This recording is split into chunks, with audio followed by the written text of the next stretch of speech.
Yang keempat yaitu Mau'izah Hasanah yang akan disampaikan oleh Al-Muharram Bapak Kiai Abdul Aziz Imron. Kepada Al-Muharram Bapak Kiai Abdul Aziz Imron, waktu dan tempat kami persilakan.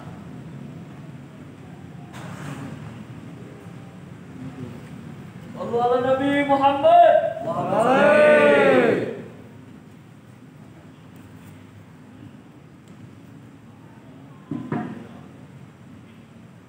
Assalamualaikum warahmatullahi wabarakatuh.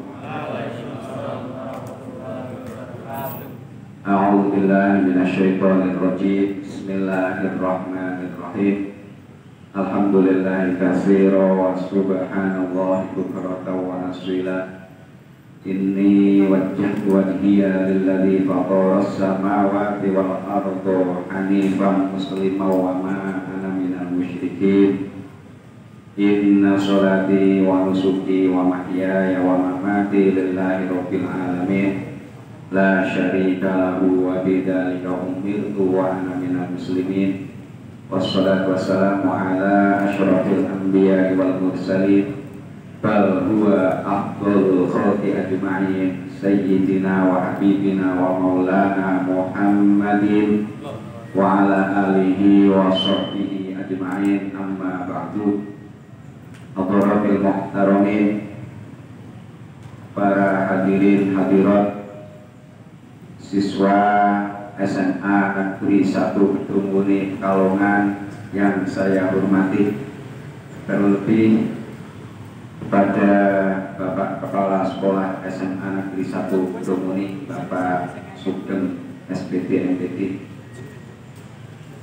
juga kepada Ketua OSIS maupun Ketua penyelenggara peringatan Maulidur Rasul, para pembina dan semua staf pengajar SMA Negeri 1 Kedunguni yang saya hormati. Alhamdulillah, sore hari ini keluarga besar SMA Negeri 1 Kedunguni atau Semandung yang biasa disebut bisa berpartisipasi turut bahagia memperingati lahirnya Rasulullah Shallallahu Alaihi Wasallam. Mudah-mudahan apa yang keluarga besar SMA Negeri 1 Kedunguni laksanakan ini menjadi bukti tanda cinta Semandung kepada Rasulullah Shallallahu Alaihi Wasallam, sehingga kelak kita semua termasuk orang-orang yang mendapat syafaat dari beliau Rasulullah Shallallahu Alaihi Wasallam. Amin Allahumma amin. Sekalipun pelaksanaannya secara daring.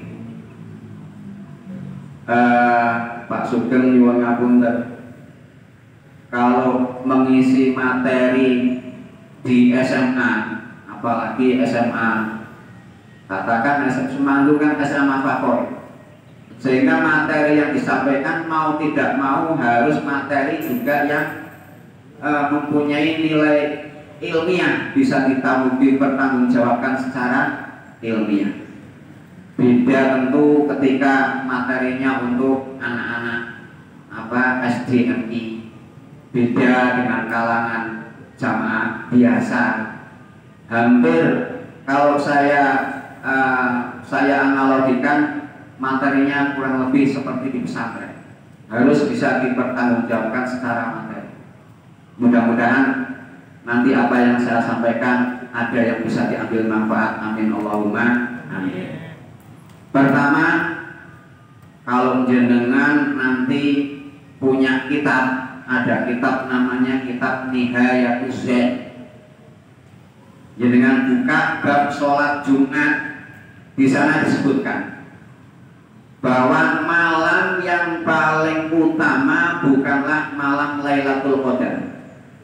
Malam yang paling utama, yang paling mulia adalah malam ketika dilahirkannya Rasulullah Shallallahu Alaihi Wasallam. Bukan malam 12 Rabiul Awal, bukan. Tapi dulu ketika Rasulullah lahir, malam itulah yang menjadi malam paling mulia. Sebab seandainya tidak ada malam itu, tidak ada Rasulullah lahir, tidak akan ada peringatan apapun termasuk nuzulul Quran, Lailatul Qadar, Isra Mi'raj, apa halal bihalal, semua peringatan tidak akan pernah ada kalau tidak ada Rasulullah Shallallahu Alaihi Wasallam. Ini masuk akal dan ada pijakan referensinya, sehingga semua peringatan yang paling berhak diperingati adalah peringatan lahirnya Rasulullah Shallallahu Alaihi Wasallam.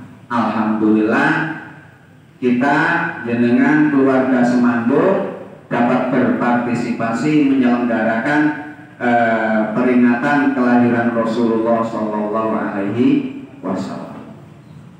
Yang nomor 2, Rasulullah yang kita peringati kelahirannya ini setiap bulan Rabiul Awal, setiap bulan Maulid di dunia itu banyak sekali kaum muslimin yang memperingati lahirnya Rasul. Nah, Rasul ini kira-kira manusia biasa atau bukan? Pertama, Rasulullah memang manusia, sebab anaknya manusia, ayahnya manusia, ibunya manusia. Abdullah nama ayahnya, Aminah ibundanya. Ayahnya Abdullah manusia, ibunya Dewi Aminah juga manusia. Kalau anak manusia pasti manusia, kalau manusia pasti anaknya manusia. Jadi secara gen, kalau dia dengan ononim masyarakat Krungu ini jari anak jin, tidak mungkin ada manusia kok anak jin. Manusia pasti anak manusia. Kambing saja, kambing Jawa, kalau dipadukan dengan kambing kacang umpamanya, ini dua anaknya angel. Kambing sama sapi, dua anaknya angel. Apalagi manusia sama jin, yang satu makhluk halus, satu makhluk kasar, makhluk materi. Jadi tidak mungkin ada anak manusia, anak jin. Ngapusi totok kalau ada manusia, anak jin. Karena Rasulullah ayahnya itu manusia, ibunya itu manusia, maka Rasulullah adalah manusia.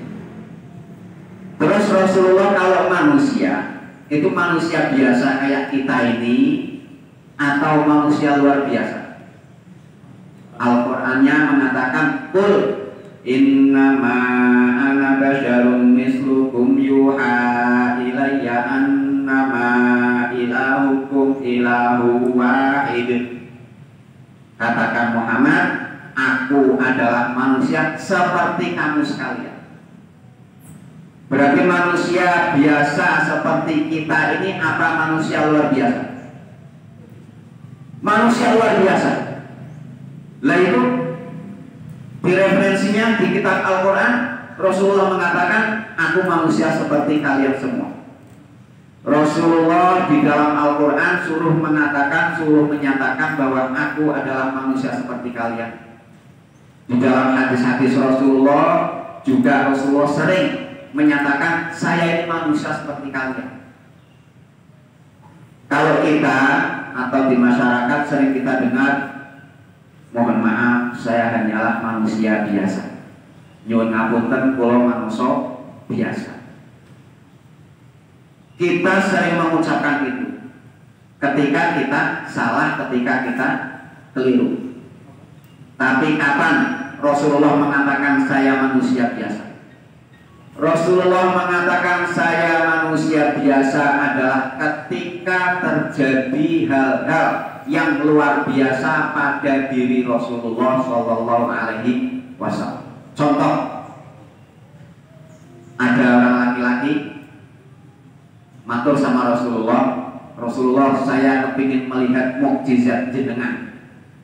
Rasulullah itu kalau dimintai mukjizat sama orang kafir, sama orang musyrik biasanya jawab mukjizat itu datangnya dari Allah. Kalau didatangkan ya bisa didatangkan, kalau Allah tidak mendatangkan saya tidak bisa mendatangkan mukjizat. Tapi kalau yang ingin melihat mukjizat, yang mau minta mukjizat itu orang Islam, sering Rasulullah nuruti ngetokin mukjizat. Nah ini ada laki-laki minta Rasulullah, saya ingin melihat mukjizat jenengan. Terus Rasulullah bilang, itu di depan masjid itu ada pohon kurma. Kamu ke sana bilang sama pohon kurma, kamu dipanggil. Rasulullah suruh datang. Benar, laki-laki ini terus mendatangi pohon kurma itu. Laki-laki ini terus bilang, pohon kurma, sampai suruh datang dipanggil Rasulullah. Tiba-tiba pohon kurma itu jebol, terus jalan sama akar-akarnya ke arah Rasulullah. Di hadapan Rasulullah sedikit merendahkan dahannya kayak orang rukuk itu, terus sama Rasulullah suruh kembali. Laki-laki ini gemetar melihat pohon kurma seperti itu. Ya Rasulullah, saya melihat mukjizat luar biasa. Pohon kurma kok bisa jalan? Saya ingin mencium jidatnya jenengan, keningnya jenengan, batok jenengan saya ingin nyium. Kata Rasulullah, ingin nyium keningku, ya silahkan. Terus kening Rasulullah dicium. Ya Rasulullah, belum marah rasanya. Saya ingin mencium dada jenengan. Semakin ke bawah, tadinya ingin nyium kening, terus nyium bawahnya lagi. Ingin nyium dada saya, silahkan. Terus dada Rasulullah dicium. Ya Rasulullah, belum marah saya ingin nyium tambah ke bawah lagi. Saya ingin nyium kaki jenengan, ingin nyium kaki saya. Ya silahkan. Terus kaki Rasulullah dicium. Orang itu masih belum marah, bilang lagi, ya Rasulullah, saya ingin sujud ke jenengan. Jawab Rasulullah, kalau mau sujud pada saya jangan. Lau amartu ahadan ayyasjuda li ahadin la amartul mar'ata antas juga li zawjiha. Kalau mau sujud jangan. Kalau nyium kaki boleh, sujud jangan. Seandainya saya boleh merintah orang untuk sujud pada seseorang, pasti perempuan-perempuan saya suruh sujud kepada suaminya. Saya manusia biasa. Jadi ketika Rasulullah mengatakan dan menyatakan beliau hanyalah manusia biasa, ketika terjadi hal-hal yang luar biasa pada diri Rasulullah untuk membentengi umatnya, untuk membentengi akidah sahabat-sahabat supaya tidak menganggap Rasulullah itu malaikat, supaya tidak menganggap Rasulullah itu anak Tuhan, supaya tidak menganggap Rasulullah itu bagian dari Tuhan. Jadi perkataan Rasulullah, saya manusia biasa, justru menjadi bukti bahwa Rasulullah adalah manusia luar biasa. Innahu kana yara man khalfahu kama yara man amamahu, rawahul Muslim, hadis riwayat Muslim. Rasulullah itu bisa melihat orang yang di belakang Rasulullah tanpa menengok, nggak pakai spion, nggak nengok, itu Rasulullah tahu siapa yang ada di belakang, terjadi apa itu Rasulullah tahu. Ini manusia bukan malaikat. Saya manusia biasa. Innahu kana yara fil laili fi zulmah kama yara bin nuri wa dhaw, rawahul Muslim. Rawahul Muslim, hadis riwayat Muslim. Hadisnya sahih semua. Rasulullah itu bisa melihat dalam keadaan gelap gulita, tidak ada cahaya. Sama persis melihatnya ketika terang benderang. Ini manusia atau malaikat? Rasulullah menyatakan, aku manusia. Jadi pernyataan Rasulullah, saya manusia biasa, justru menjadi bukti bahwa Rasulullah adalah manusia luar biasa. Innahu kana utiya jawami al-kalim, rawahut Tabrani. Rasulullah diberi semua bahasa. Semua bahasa Rasulullah mampu. padahal tidak pernah belajar, tidak bisa membaca, tidak bisa menulis. Tapi Rasulullah mampu semua bahasa. Saya pada zaman Rasulullah tidak ada hubungan dengan orang Inggris. Seandainya ada komunikasi, ada hubungan dengan orang Inggris, pasti hadis-hadis Rasulullah ada yang berbahasa Inggris. Rasulullah berhubungan dengan orang Persia, Salman Al-Farisi. Ada beberapa hadis Rasulullah bahasanya pakai bahasa Persia. Rasulullah belajar dari mana?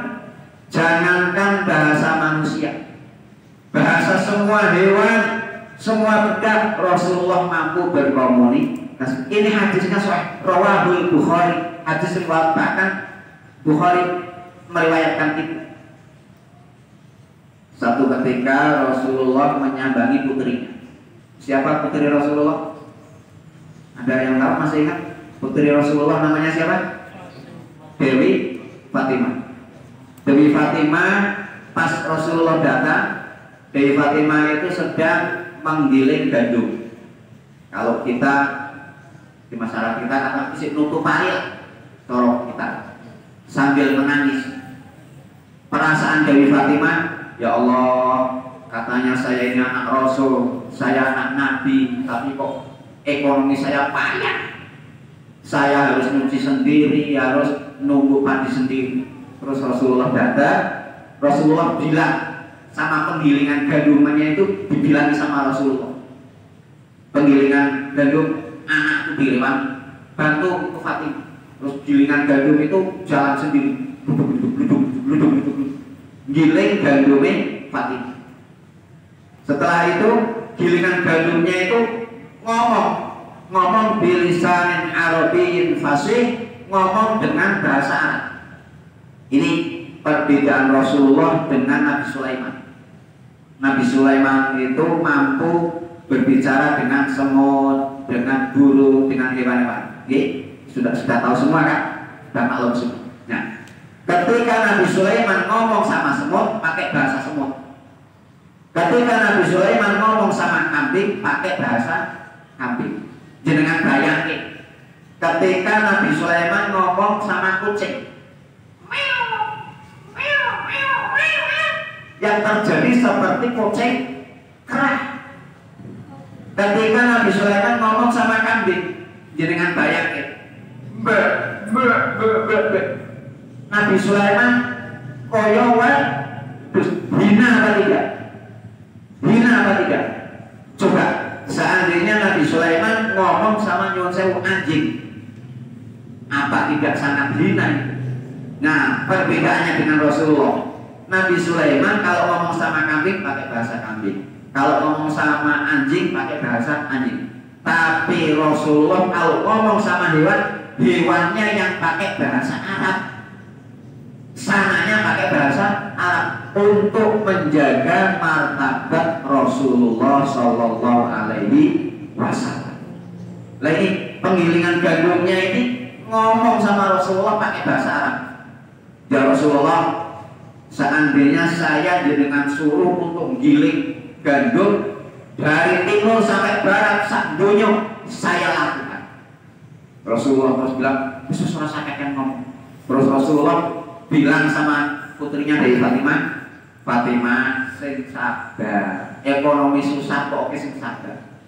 Perempuan itu ketika hamil tiap hari 1000 kebaikan dikasih sama Allah.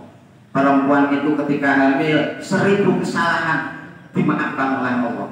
Apalagi ketika menyusui, hadis-hadisnya seperti itu.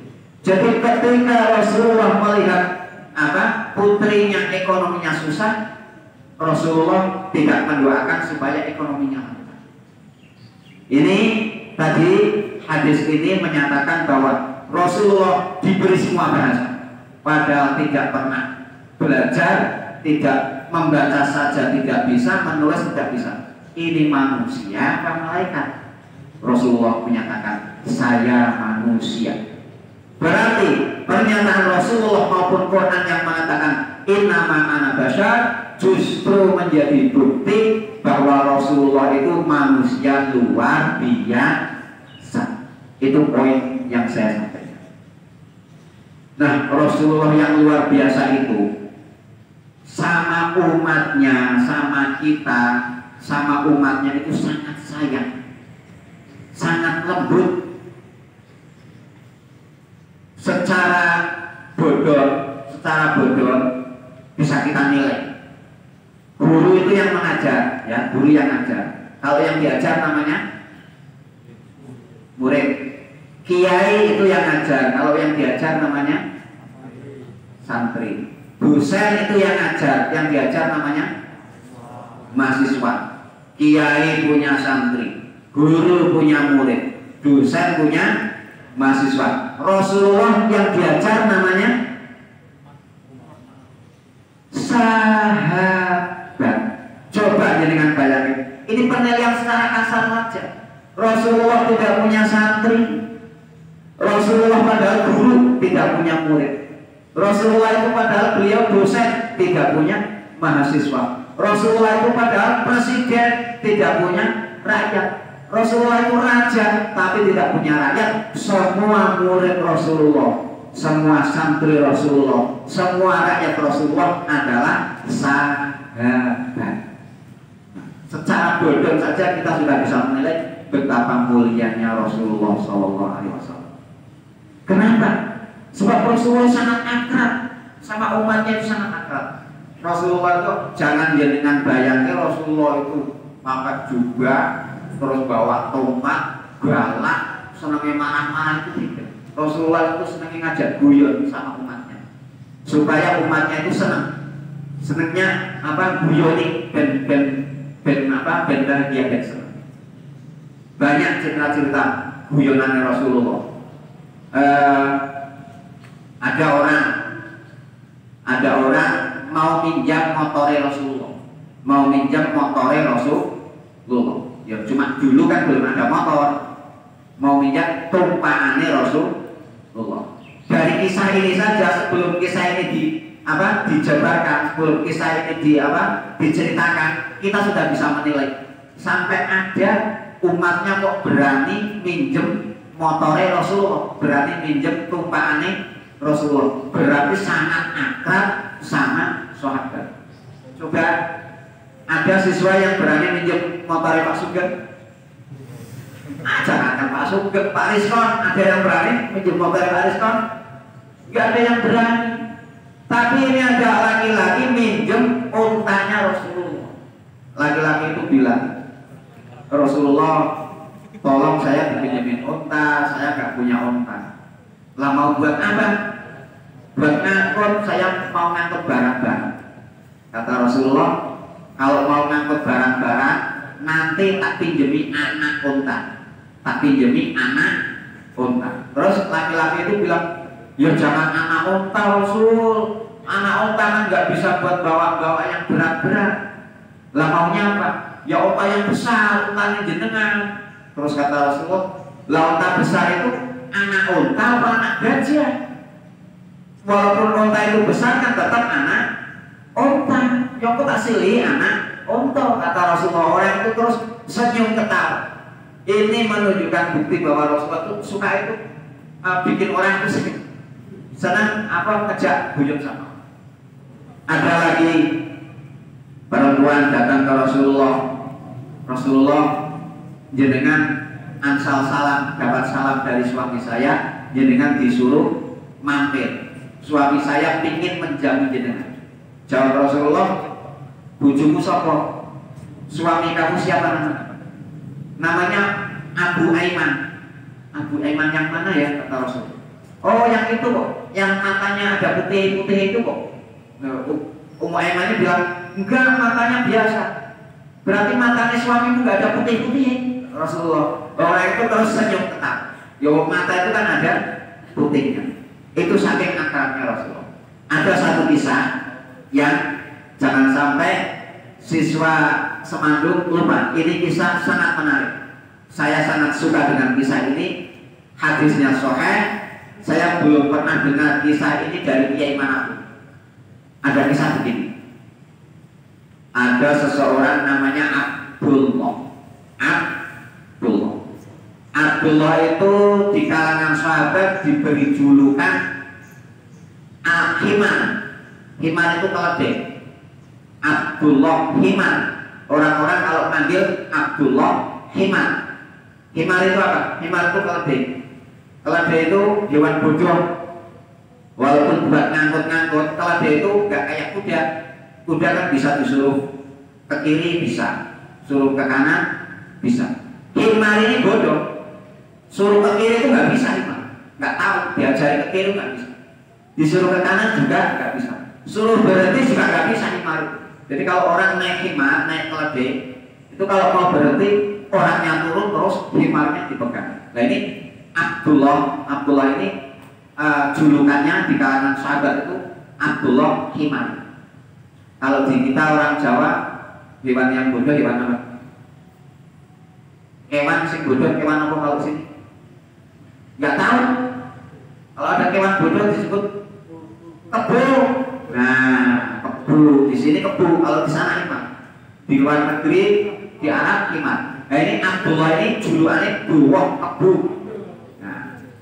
Laki-laki yang namanya Abdullah kebu ini datang ke Rasulullah, sowan ke Rasulullah, bawa madu, bawa anggur, bawa minyak samin. Sebab di Arab itu itu andalannya, favoritnya cuma madu, anggur, minyak samin. Kalau di Jawa sini kan macam-macam, ada durian, ada manggis, ada anggur, madu juga ada. Di sana adanya itu. Nah ini Abdullah kebu itu bawa madu, anggur sama minyak samin. Soal ke Rasulullah, terus dikasihkan Rasulullah, saya bawa madu. Monggo Rasulullah, dikersake madu ini dikersake. Besoknya dua kebu ini datang lagi. Dua kebu datang pas Rasulullah bareng-bareng sama sahabat-sahabat. Banyak sahabat, ada Rasulullah. Dua kebu datang lagi bawa temannya. Jadi dua kebu bawa temannya terus madep ke Rasulullah, bilang sama Rasulullah kemarin jenengan wis tak bawa ke madu, berapa cocok gak madunya, beres kan madunya, wis tak bawa ke anggur madu. Lah ini teman saya ini yang jual. Rasulullah jenengan gerek bayar, notok sama orang ini kemarin wis tak bawa ke barang nih. Itu salah kelakuannya dua kebu. Coba semua sahabat ketawa semua, Rasulullah juga ketawa. Ini menunjukkan betapa akrabnya Rasulullah sama umatnya. Ya, Rasulullah yang sangat akrab seperti itu. Satu ketika ada cucunya yang bernama Husain. Sayyidina Husain masih kecil. Sayyidina Husain masih kecil itu pulang ke rumahnya sambil nangis. Ibu, mulutku bisun bu, mulutku dicium bu, mulutku bau. Bilang sama ibunya namanya siapa? Dewi Fatimah. Ada apa Cak Bagus, ada apa? Mulutku bau bu, bisun. Terus disut sama ibunya. Gak apa-apa, mulut kamu wangi, mulut kamu baunya wangi, harum. Terus si Husain ini bilang, kakek bu, kakek gak sayang sama aku, kakek lebih sayang kakakku daripada lebih sayang sama aku. Kakaknya Husain namanya siapa? Sayyidina Hasan. Lah ada apa? Terus Sayyidina Husain diajak menemui kakek Rasulullah Shallallahu Alaihi Wasallam. Terus Dewi Fatimah matur bilang sama ayahnya, ayah, kalau sini Pak, jenengan sudah mengecewakan cucu jenengan. Loh ada apa? Masa aku mengecewakan cucuku? Katanya Husain, jenengan lebih sayang kepada Hasan daripada Husain. Kenapa kok bisa? Katanya jenengan suka mencium mulutnya Hasan, bibirnya Hasan jenengan sering nyium, tapi jenengan nggak pernah mencium bibirnya Husain. Kenapa? Rasulullah terus bilang, memang aku suka nyium bibirnya Hasan, mulutnya Hasan, saya seneng nyium mulutnya Hasan. Kenapa? Sebab dari mulutnya Hasan ini cucuku diracun, semua yang ada dalam perutnya keluar. anak cucu Husain ini menjadi mati syahid, diracun oleh orang Islam, orang yang paling dekat sama dia. Dewi Fatimah terus menangis. Lah kok jenengan nggak mau nyium mulutnya Husain, jenengan kok senangin nyium apa lehernya Husain? Rasulullah ditanya seperti itu, Rasulullah itu lengar-lengar itu anteng tidak ngapa-ngapain. Dalam riwayat yang lain, Rasulullah ditanya seperti itu, Rasulullah pingsan. Setelah pingsan, Rasulullah terus ngendika seperti ini. Aku senang mencium lehernya Husain. Sebab kenapa? Sebab leher Husain ini dipotong, kepalanya dipotong oleh orang-orang Islam, orang-orang yang katanya mencintaiku, orang-orang yang katanya menyatakan la ilaha illallah Muhammadur Rasulullah. Rasulullah tahu besok cucu-cucunya akan mati syahid. Coba dibayangkan kalau yang jadi Rasulullah itu saya atau jenengan-jenengan yang jadi Rasulullah, pasti akan berdoa pada Allah, ya Allah, saya jenengan angkat jadi nabi, jadi rasul, tapi cucu saya semuanya dibunuh, semuanya mati syahid. Mbok tolong putu saya, cucu saya jangan mati syahid. Pasti saya akan berdoa seperti itu. Jangankan cucu, seandainya anak saya saja, saya akan berdoa seperti itu. Orang itu lebih sayang cucu daripada anaknya. Tapi Rasulullah tidak berdoa seperti itu. Rasulullah tahu, tapi Rasulullah tidak berdoa sebab Rasulullah tidak pernah berdoa untuk pribadinya. Kenapa Rasulullah bisa tahu? Rasulullah itu tahu semua yang terjadi di dunia ini, mulai dari dunia diciptakan sampai hari kiamat. Hadisnya sahih, bisa dipertanggungjawabkan secara ilmiah. Innallaha qad rafa'a liyad dunya wa ana anzuru ilaiha wa ila ma huwa kainun fiha. Rasulullah pernah bersabda, Allah mengangkat dunia, terus dunia itu saya lihat, dan apa yang terjadi pada dunia itu saya lihat sampai hari kiamat. Faka'anna ma anzuru ila kaffi hadi, seperti saya melihat telapak tanganku. Jadi Rasulullah itu melihat dunia seperti melihat telapak tangan. Seperti kita bawa Android. Nah, jadi Rasulullah nggak kalah sama kita. Kita punya Android, Rasulullah sudah lebih dulu punya Android. Ada orang yang sampai bulan, Rasulullah sudah sampai langit, melebihi langit. Rasulullah seperti punya Android. Hadisnya sahih, sehingga apapun yang terjadi di dunia ini Rasulullah tahu. Cucunya besok mati syahid, Rasulullah juga tahu. Tapi Rasulullah tidak pernah berdoa untuk pribadinya, untuk kepentingannya. Tadi anaknya Fatimah ekonomi ini susah, Rasulullah tidak berdoa. Cucunya mati syahid, Rasulullah tidak berdoa. Kenapa? Rasulullah pernah bersabda, likulli nabiyyin da'watun mustajabah yad'u biha. Setiap nabi itu mempunyai doa-doa yang mustajab, yang mujarab, yang bakal dikabul. Wa uridu an ahtabi'a da'wati syafa'atan li ummati yaumil qiyamah. Dan saya kepingin doa-doaku itu tak simpan, saya simpan untuk mensyafaati umatku besok di hari kiamat. Untung apa tidak? Kita yang menjadi umat Rasul. Untuk alhamdulillah. Jadi Rasulullah itu sekalipun tidak terdidik, sekalipun tidak pernah belajar, tapi tahu segala-galanya. Pendeknya kalau membicarakan kebaikannya Rasulullah itu nggak ada habisnya. Soalnya memang Rasulullah itu orang baik, ya isinya baik-baik semua.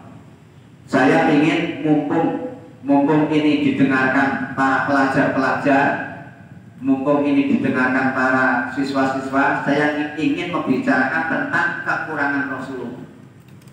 Rasulullah itu manusia sempurna. Sayangnya apa? Sayangnya apa kira-kira Rasulullah itu sayangnya apa? Kira-kira apa? Sayangnya apa? Istrinya banyak. Istrinya banyak. Oke, kita bicarakan istri-istri Rasulullah. Sebab semua realitas tentang Rasulullah bukan aib. Rasulullah istrinya memang banyak. Sekarang kita telusuri dari sejak muda sampai usia Rasulullah 25 tahun, tidak seorang pun yang pernah melihat Rasulullah berduaan dengan perempuan. Gampangane orang kafir yang tidak suka sama Rasulullah nggak pernah cerita bahwa Rasulullah pernah pacaran. Jadi sejak muda Rasulullah tidak pernah pacaran. Sampai Rasulullah pada usia 25 tahun menikah dengan seseorang yang bernama Siti Khadijah. Siapa Siti Khadijah? Siti Khadijah itu sebelum nikah sama Rasulullah sudah menikah dengan seseorang bernama Abi Halah bin Malik. Punya anak dua, namanya Hindun sama Zainab.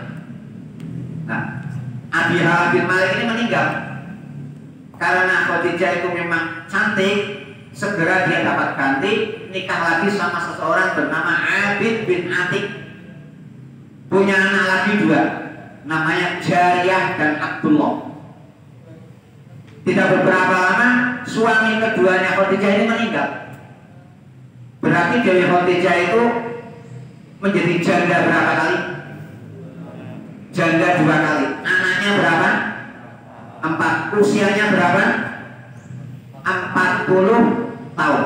Kalau Rasulullah pertimbangannya seks, kalau Rasulullah pertimbangannya syahwat nafsu, pasti Rasulullah tidak akan pilih janda 2 kali, anaknya 4, usianya 40. Pasti Rasulullah akan pilih perawan muda. Tapi Rasulullah ternyata nikah dengan janda usia 40. Itu saja yang ngajak nikah dulu itu Siti Khadijah. Kenapa Dewi Khadijah berani ngajak nikah sama Rasulullah? Sebab ketika sudah menjadi janda 2 kali, Dewi Khadijah itu tidur terus ngimpi. Dewi Khadijah itu habis tidur ngimpi rumahnya kemasukan matahari. Ada matahari masuk ke rumahnya Dewi Khadijah. Dewi Khadijah bangun dari tidur, mimpinya diceritakan pada pamannya. Pamannya itu kiai kalau sekarang ini. Paman, saya tadi malam mimpi apa? Omahku kebonan srengenge, omahku kemasukan matahari. Terus kata pamannya, kalau kamu tidak bohong, ya kamu berarti orang yang sangat beruntung. Sebab kenapa? Sebab pasti tidak akan lama rumahmu akan kemasukan seseorang, kamu akan punya suami lagi yang suami kamu itu seperti matahari menerangi seluruh alam. Berarti calon suamimu itu Rasul, berarti Rasul akhir zaman. Sehingga ketika habis itu rondo ping pindho diomongi Pak oleh bojo. Tur bojone Nabi sisa Rasul sangat senang. Kalau ada laki-laki terus dinilai sama Khadijah itu, ini pantas jadi Nabi enggak? Pantas jadi Rasul enggak? Kalau pantas jadi Rasul tak ajak nikah. Oh enggak pantas. Ini pantas jadi Rasul enggak? Enggak pantas, enggak diajak nikah. Sampai Dewi Khadijah ketemu Sayyidina Muhammad dan sangat yakin bahwa orang yang namanya Muhammad ini pasti satu ketika jadi Rasul karena wajahnya sangat tampan, akhlaknya sangat baik, orangnya sangat sopan. Terus diajak nikah. Jadi yang ngajak nikah duluan itu siapa? Dewi Khadijah. Kenapa Dewi Khadijah berani ngajak nikah? Sebab pernah ngimpi omahe klebonan srengenge.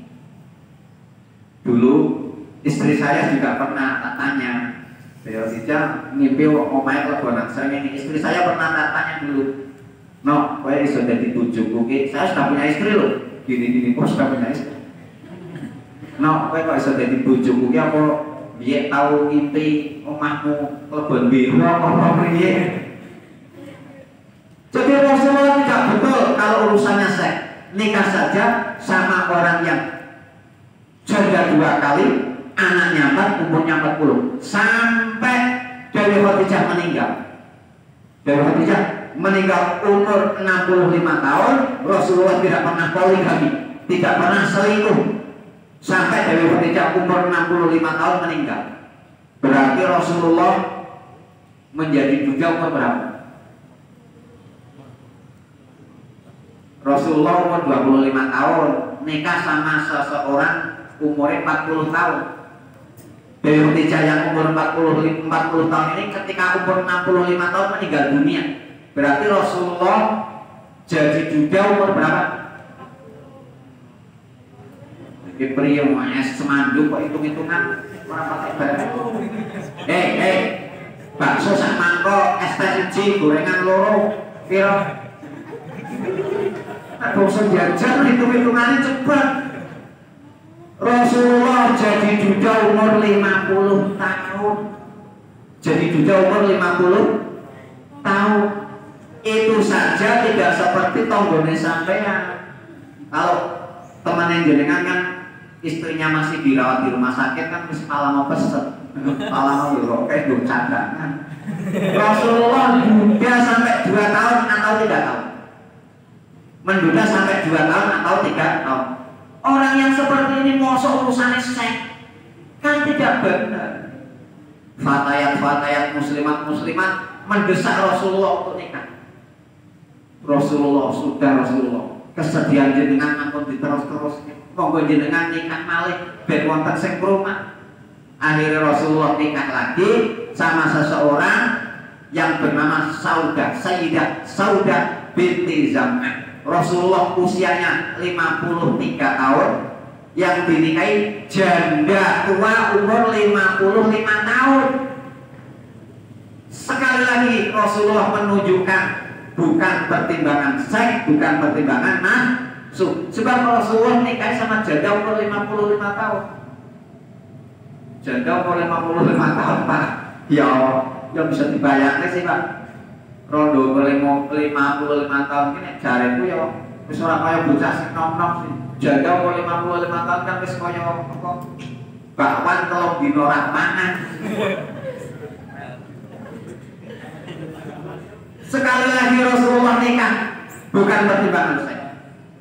Ketika usia 53, nggak lama lagi Rasulullah nikah sama anak kecil yang bernama Sayyidah Aisyah umur 9 tahun. Umur berapa? 9 tahun. Jenengan bayangke 9 tahun itu kelas berapa? Kelas 3 ya atau kelas 4? Anak kelas 3 itu sudah bisa diajak berkekeluargaan secara normal apa belum? Belum bisa, baru kelas 3 SD.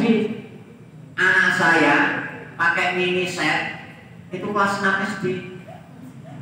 Ini baru kelas 3 SD. Belum bisa diajak kekeluargaan secara normal. Sekali lagi Rasulullah nikah bukan pertimbangan seks. Habis itu Rasulullah nikah lagi sama janda lagi, Sayyidah Hafsah binti Umar, anaknya Sayyidina Umar, janda. Sayyidina Umar punya anak janda namanya Hafsah. Ditawarkan sama Sayyidina Abu Bakar. Sayyidina Abu Bakar gak mau. Ditawarkan sama Sayyidina Utsman gak mau. Orang Arab itu tidak seperti orang Jawa. Orang Jawa kalau punya teman akrab sampai besar kerja bareng, kalau ingin akrab terus gimana biar hubungannya akrab terus? Kalau orang Jawa di sana. Kalau orang Arab zaman itu tidak. Kalau akrab bukan di sana tapi di pek mantu. Nah, makanya ditawarkan sahabatnya, anaknya itu ditawarkan ke sahabatnya. Makanya sahabat Rasulullah yang 4 itu, yang 2 menjadi mertua Rasulullah. Sayyidina Abu Bakar, Sayyidina Umar menjadi mertua Rasulullah. Yang 2 menjadi menantu Rasulullah. Sayyidina Utsman sama Sayyidina Ali menjadi menantu Rasulullah. Sayyidina Umar punya anak janda, ditawarkan ke Abu Bakar, Utsman gak mau. Kata Rasulullah, wes ojo kuatir, anakmu tak luroke jodoh sing ngungkuli Abu Bakar, ngungkuli Utsman, sapa? Sebab Hafsah ora patekan. Lah anaknya Sayyidina Umar itu kan jago belut, Mike Tyson. Nek iso dibalake anake Mike Tyson mosok ayu anake Mike Tyson yo ora. Nah dinikah sama Rasulullah. Habis itu Rasulullah nikah lagi sama janda tua Zainab binti Khuzaimah. Tua kelewat tua nih. Nanti Rasulullah belum meninggal, perempuan itu sudah meninggal. Habis itu nikah lagi sama janda tua Ummu Salamah, nikah lagi sama janda lagi Zainab binti Jahsh, nikah lagi sama janda Juwairiyah, nikah lagi sama janda tua Ummu Habibah, nikah lagi sama janda tua Sofiyah, Maimunah, semuanya janda-janda tua. Kecuali satu anak perawan kecil bernama Dewi Aisyah. Sebentar, ini poin yang penting. Kenapa Rasulullah nikah sama anak kecil? Sebab Rasulullah itu mau dicontoh. Siapa yang tahu tingkah laku kita? Istrinya.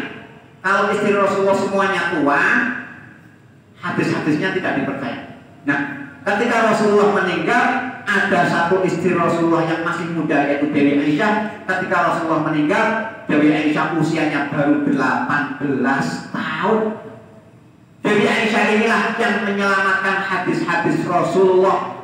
Seperempat syariat ini hadisnya lewat Dewi Aisyah, anak kecil yang dinikahi Rasulullah ketika berumur 9 tahun. Jadi kenapa Rasulullah sama Allah dinikahkan sama anak kecil? Ternyata untuk meriwayatkan hadis-hadisnya Rasulullah. Usia Dewi Aisyah ini sampai 66 tahun. Jadi mudah-mudahan para anak-anakku, para siswa-siswa tidak salah paham lagi dengan kehidupan Rasulullah dalam kekeluargaan. Sama sekali tidak terbukti ada urusan seks maupun nafsu. Mudah-mudahan yang saya sampaikan ada manfaatnya. Mudah-mudahan aktivitas kita hari ini menjadi bukti kita bahwa kita adalah pecinta Rasulullah, kala akan mendapat syafaatnya Rasulullah Shallallahu Alaihi Wasallam. Nyuwun ngapunten, demikian yang bisa saya sampaikan. Mudah-mudahan apa yang saya sampaikan ada manfaatnya. Hadanallahu wa iyyakum ajma'in. Assalamualaikum warahmatullahi wabarakatuh.